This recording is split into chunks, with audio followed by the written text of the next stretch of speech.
રાજકારણીઓ કરતા બધા વાતો કરી અને ભાગી જતા હોય, પણ એમાંનો હું નથી. જરૂર પડે ને ત્યારે ધોકા દેવા પડે ને તો હું ધોકાઈ દઉં.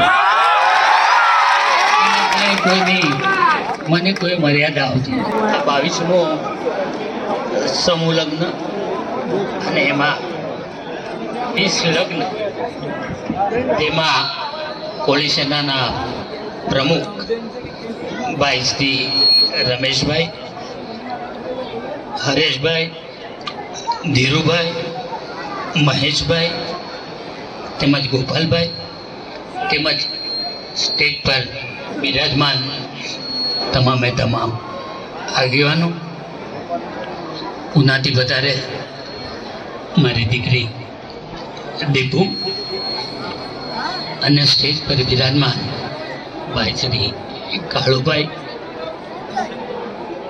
અહીંયા વેલણમાં શું મારે વાત કરવી મને કંઈ સમજાતું નથી, કેમ કે આપણો સમાજ અને મેં જોયેલા હતા.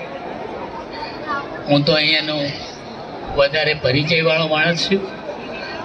મેં તો જિંદગીમાં બધી સુવિધાઓ મેં જોઈ છે.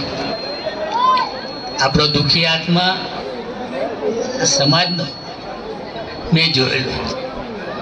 આ તો ઠીક છે, ભગવાનની મહેરબાની કે આપણે બધા હમણાં શાંતિમય જીવી રહ્યા છીએ.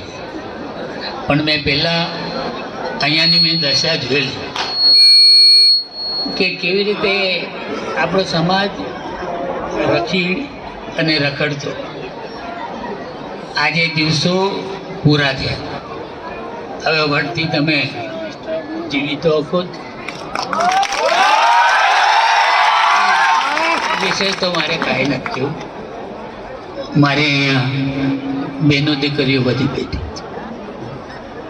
બહેનો દીકરીઓને એક જ કહું છું કે તમે કોઈ ચિંતા નહીં કરતા. તમારો આ ભાઈ વીરો હંમેશા જ્યાં સુધી જીવશે ત્યાં સુધી તમારા રખોપા કરે એ ભગવાન અને માતાજી પ્રાર્થના કરું. ભાષણ તો બધા રાજકારણીઓ કરતા બધા વાતો કરી અને ભાગી જતા હોય, પણ એમાંનો હું નથી. જરૂર પડે ને ત્યારે ધોકા દેવા પડે ને તો હું ધોકાઈ દઉં. કોઈની મને કોઈ મર્યાદા આવતી નથી. હું કોઈ રાજકારણ કરતો નથી, રાજકારણ આવડતું નથી. હું દુઃખીને આમે દુઃખી, સુખીને આમે સુખી. મેં જે જિંદગી જોઈ ને એવી તમને કોઈને ભગવાન ના આપે. હંમેશા સુખ શાંતિમય જીવો એ ભગવાન અને માતાજી હું પ્રાર્થના કરું છું. અહીંયા વેલણ મુકામે આ સમૂહ લગ્નમાં હું તો આજે મને 38 વર્ષ થઈ ગયા સમૂહ લગ્ન કરતા કરતા. કેમ કે આપણી બહેનો દીકરીઓને મેં જોઈ છે, એ લોકોના જે દુઃખ હતા ને હું જોતો. આજે ભગવાનની મહેરબાની કે આપણી બહેનો દીકરીઓ તો સુખ શાંતિથી જીવે છે.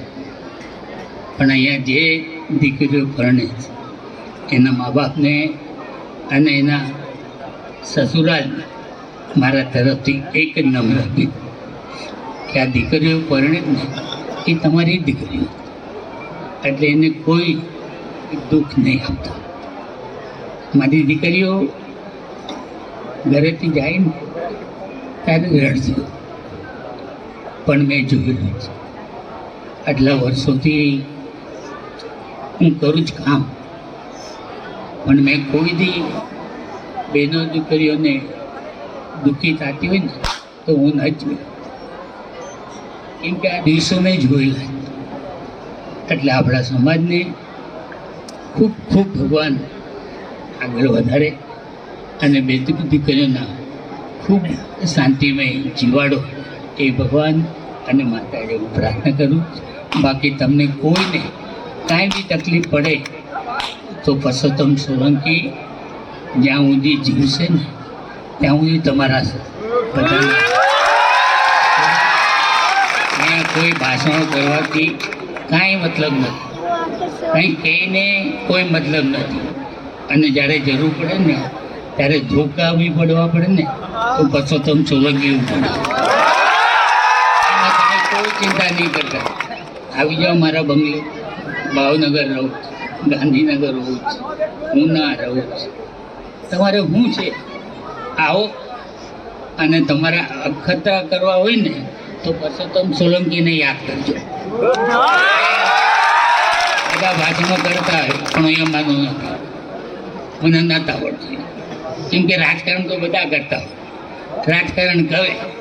મારે અહીંયા તમારે ક્યાં મત લેવો, મારે હું પણ મારો સમાજ, મારો દુઃખી આત્મા થાય ને તો હું સમાજને જોતો અને હંમેશા ભગવાનને કહું કે મારા સમાજને સુખી રાખજે, એને દુઃખી નહીં આપતો. બસ એવી જ ભગવાન આગળ માગના.